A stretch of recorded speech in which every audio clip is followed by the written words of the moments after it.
Faedah yang kedua, kata Syekh Fadilatul Syekh Abdul Razzaq hafizahullah, beliau mengatakan inna mahabbatahu sallallahu alaihi wasallam faridatun iftaradaha Allah azza wa jalla ala ibadih.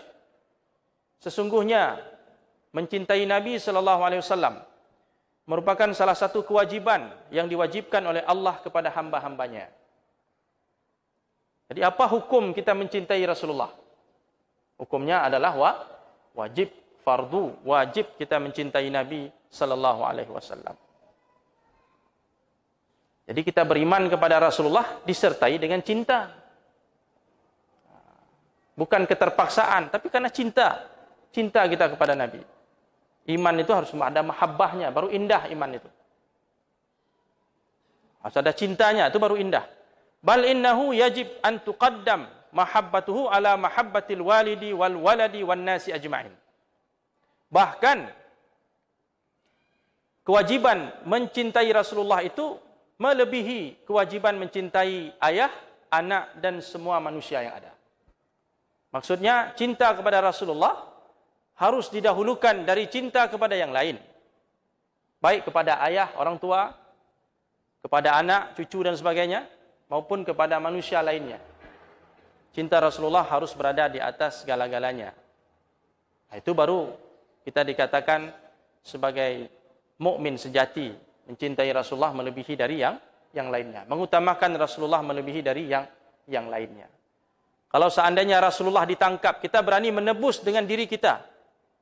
Kita berani menjadikan ayah dan ibu kita menjadi tebusan bagi Rasulullah. Itu baru sempurna iman. Nah, inilah yang dicontohkan oleh sahabat Rasulullah dulu ketika hidup mereka. Jadi tidak ada nilai bagi mereka orang tua ketika berhadapan dengan Rasulullah sallallahu alaihi wasallam. Nah, dalam perang Badar itu Abu Bakar mencari-cari anaknya untuk dibunuh. Cari mana anaknya mau dibunuh? Dia berhadapan dengan anaknya, berseberangan. Abu Bakar bersama Rasulullah, anaknya bersama orang musyrikin.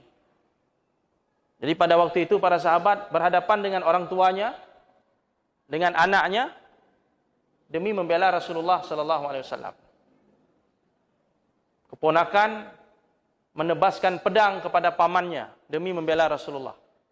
Karena Rasulullah di atas segalanya. Ali itu keponakan, Abbas paman. Keponakan dengan paman itu berperang, adu pedang di medan perang demi membela Rasulullah. Abdullah bin Ubay bin Salul, anaknya itu sahabat Rasulullah yang setia. Ayahnya munafik. Anaknya minta izin kepada Nabi. Ya Rasulullah, izinkan saya memenggal kepala ayah saya. Jadi si anak minta izin untuk memenggal leher ayahnya demi cinta dia kepada Rasulullah. Karena ayahnya ini benci dan memusuhi Nabi sallallahu alaihi wasallam. Ayah dengan anak, abang dengan adik, keponakan dengan paman, itu terpisah, terputus hubungan mereka ketika mereka harus membela Nabi sallallahu alaihi wasallam. Jadi betul-betul mereka telah membuktikan cinta mereka kepada Nabi sallallahu alaihi wasallam. Bal 'alan nafsi, bahkan harus kita mencintai Rasulullah melebihi dari cinta kita kepada diri kita sendiri. Umar bin Khattab suatu hari berkata kepada Nabi, "Ya Rasulullah, saya mencintai Anda melebihi orang tua, melebihi istri, melebihi semuanya, kecuali diri saya sendiri." Artinya Umar waktu itu lebih mencintai dirinya daripada Rasulullah. Kalau yang lain masih menang Rasulullah, tapi kalau untuk saya, ya saya lebih mencintai diri saya daripada Rasulullah. Kata Nabi, belum sempurna imanmu itu. Sebelum kamu mencintaiku melebihi dari cintamu kepada dirimu sendiri. Ketika disampaikan itu oleh Nabi, barulah Umar mengatakan, ya kalau begitu ya Rasulullah, sejak hari ini engkau lebih kucintai daripada diriku sendiri. Sudah. Nggak ada lagi nilainya yang lain. Ketika itu berhadapan dengan Nabi SAW. Kalah semuanya. Dan Nabi di atas. Nah ini dia. Wazalika iqdun min uqudil iman allazi la yatimmu illa bih. Dan ini merupakan bagian terpenting dari iman yang tidak akan sempurna iman itu kecuali dengannya. Itu mahabbah dan mencintai Nabi. Bukan sekedar mencintai. Mencintai di atas segalanya. Itu. Yang pertama mencintai, yang kedua posisi cintanya itu harus di atas. Harus di puncak. Mungkin kita sudah bisa mencintai Nabi, tapi pertanyaannya apakah kita sudah bisa meletakkan posisi cinta tadi di atas, jangan-jangan masih di bawah atau di tengah itu ya. Ini yang perlu kita evaluasi. Dari perilaku kita sehari-hari, itu nampaknya cinta kita kepada Rasulullah masih di tengah itu, belum di atas. Masih ada yang menomorduakan Nabi, lebih mengutamakan dirinya atau lebih mengutamakan anaknya atau lebih mengutamakan orang tuanya dibandingkan Rasulullah sallallahu alaihi wasallam. Jadi mungkin kita sudah cinta, saya tidak meragukan kecintaan kita kepada Rasulullah. Kita sebagai umatnya mencintai Nabi. Tapi pertanyaan PR yang belum terjawab, di mana posisi cinta itu? Paling bawah, di tengah, atau di atas? Ini yang perlu kita selalu evaluasi dan selalu kita muhasabah.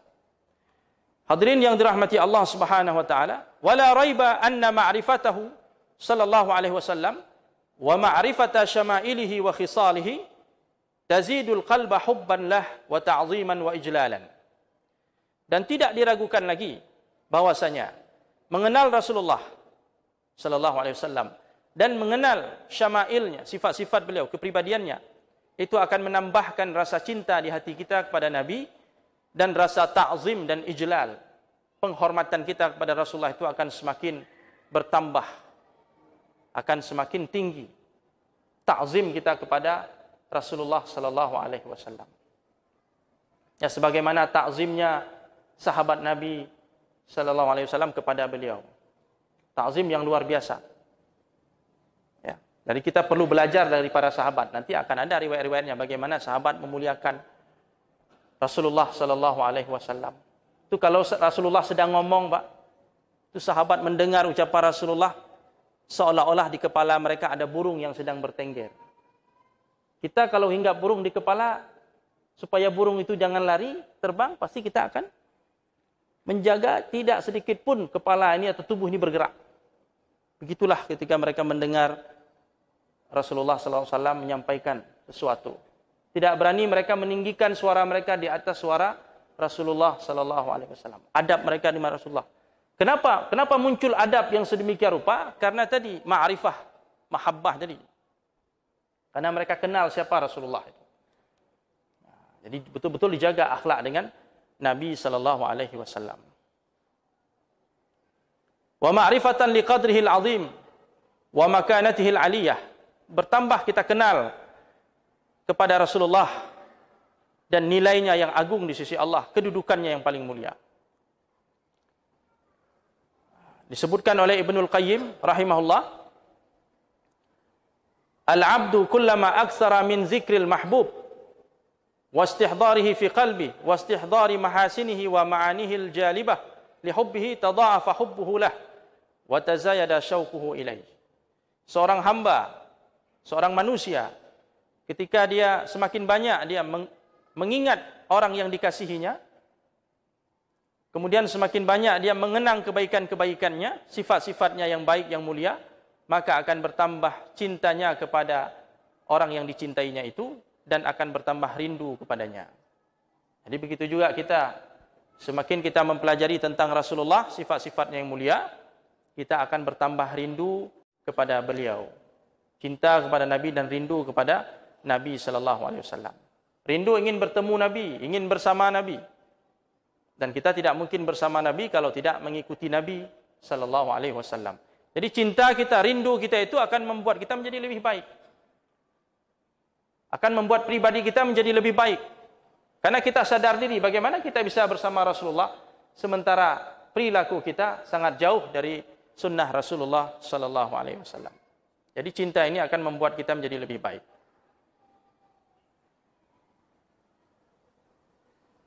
Yang ketiga, Inna Allah Azza wa Jalla ja'alahu qudwatan lil ibad wa uswatan lin nas. Allah Subhanahu wa taala menjadikan Rasulullah ini sebagai qudwah, sebagai contoh, uswah, teladan bagi manusia, bagi hamba-hambanya yang lain. Wa amara bittiba'ihi was-sayri ala minhajih.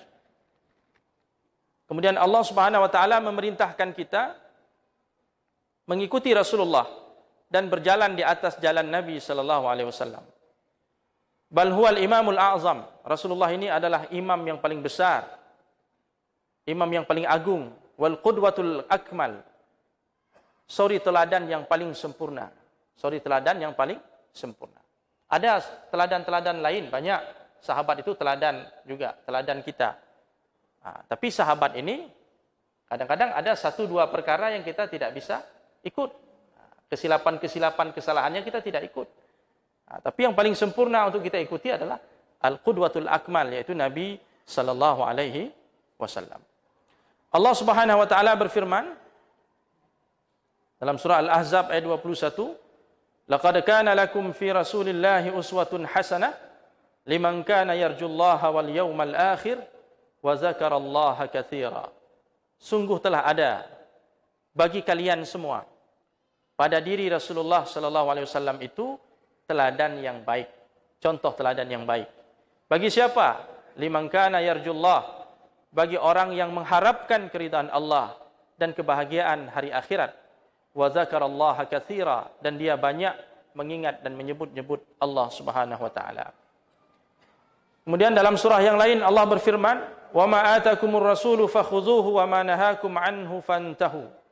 Apa saja yang didatangkan oleh Nabi kepada kalian, maka ambillah. Dan apa saja yang dilarang oleh Nabi, maka tinggalkanlah. Qul in kuntum tuhibbunallaha fattabi'uni yuhibbukumullahu wa yaghfir lakum dzunubakum wallahu ghafurur rahim. Katakan hai Muhammad kepada kita semua, ya, kepada semua umat manusia, jika kalian mencintai Allah, maka ikutilah aku, ikutilah Nabi sallallahu alaihi wasallam. Niscaya Allah akan mencintai kalian dan mengampuni dosa-dosa kalian, dan Allah itu Maha Pengampun lagi Maha Pengasih. Mengikuti Rasulullah dan meneladani Rasulullah itu tidak mungkin bisa dilakukan dengan sempurna kecuali dengan mengenal Nabi sallallahu alaihi wasallam, diri dan kepribadiannya. Yang keempat, sesungguhnya Allah menjadikan Rasulullah itu adalah orang yang harus diutamakan oleh setiap orang-orang yang beriman di atas segala kepentingan, mengutamakan Rasulullah dari mereka sendiri. Dalam Sahih Bukhari, riwayat Imam Al-Bukhari dari Abu Hurairah, Nabi sallallahu alaihi wasallam bersabda, "Ma min mu'minin illa wa ana aula bihi fid dunya wal akhirah." Tidak ada seorang mukmin pun melainkan aku adalah orang yang harus diutamakan olehnya di dunia maupun di akhirat. Jadi Rasulullah itu adalah orang yang harus kita dahulukan di atas segala-galanya. Ya, sama semakna mungkin dengan poin yang kedua tadi. Orang yang harus kita cintai di atas segala-galanya, dan dia adalah orang yang harus didahulukan dari orang lain dalam kehidupan kita. Fahuwa aula bihim min anfusihim. Rasulullah itu harus didahulukan oleh seorang mukmin dari dirinya sendiri. Karena Nabi li'annahu sallallahu alaihi wasallam bazala lahum minan nushi wasyafaqah warra'fah ma kana bihi arhamal khalqi wa ar'afahum. Karena Nabi sallallahu alaihi wasallam sudah mengorbankan segalanya untuk kita. Nabi memberikan kepada kita nasihat yang paling tulus. Rasulullah sangat menyayangi umatnya, melebihi dari orang tua kita. Fakana bidzalika a'zamal khalqi minnatan 'alaihim min kulli ahad. Oleh karenanya Nabi sallallahu alaihi wasallam adalah orang yang paling berjasa dalam kehidupan kita, melebihi dari orang tua kita. Jadi cinta Allah itu dan cinta Rasulnya harus diutamakan, karena Rasulullah itu adalah orang yang paling sayang kepada kita dan orang yang paling tulus nasihatnya, kebaikannya kepada umatnya ini. Islam yasil ilaihim misqalu zarratin minal khair walan dafa'a anhum misqalu zarratin minasyarr illa ala yadayhi wa bisababih. Sebab tidak sampai kepada kita sedikit pun kebaikan dan tidak tertolak sedikit pun keburukan kecuali dengan sebab Rasulullah sallallahu alaihi wasallam. Segala kebaikan yang kita peroleh itu karena berkat jasa Rasulullah sallallahu alaihi wasallam. segala keburukan yang terhindar dari kehidupan kita, itu juga berkat kebaikan Rasulullah sallallahu alaihi wasallam. Karunia dari Allah melalui nabinya. Ya, kalau bukan karena ajaran Rasulullah, maka kita tidak akan menjadi mulia seperti ini. Oleh karenanya, jasa Rasulullah itu paling besar dalam kehidupan seorang mukmin. Walidza wajaba alaihim an ya'rifu lahu makanatahu al-'azimah wa manzilatahu al-'aliyah. Oleh karenanya wajib bagi kita mengenal kedudukan Rasulullah, mengenal pribadi Rasulullah sallallahu alaihi wasallam, sehingga bertambah cinta kita kepadanya, bertambah komitmen kita untuk mengikuti Rasulullah sallallahu alaihi wasallam, dan bertambah kesetiaan kita kepada agama yang dibawakan oleh Nabi sallallahu alaihi wasallam. Demikian hadirin yang dimuliakan Allah, kajian kita pada malam yang berbahagia ini. Insyaallah kita lanjutkan pada kesempatan yang akan datang. Aqulu qauli hadza wa astaghfirullah li wa lakum.